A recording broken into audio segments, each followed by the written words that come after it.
নমস্কার বন্ধুরা, তোমাদের উদ্দেশ্যেই একটা কথা বলবো। সবার উদ্দেশ্যে না, যারা এই প্রকৃতির তাদের উদ্দেশ্যে। তো কেউ কিছু মনে করো না। কি বলো তো, সুখী হতে গেলে না অনেক টাকা পয়সা রাজপ্রাসাদ সম্পত্তির প্রয়োজন হয় না। অল্পতেও তুমি জীবনে সুখী হতে পারো।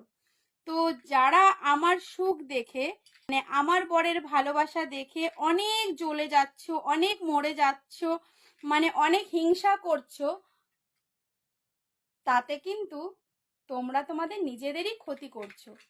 প্লিজ তোমরা কেউ হিংসা করো না, রাগ করো না, আমাদের দেখে জ্বলেও মরো না। তোমরাও একটু চেষ্টা করো না, তোমাদের তো টাকা পয়সা কম নেই, তোমরাও একটু সুখী হওয়ার চেষ্টা করো।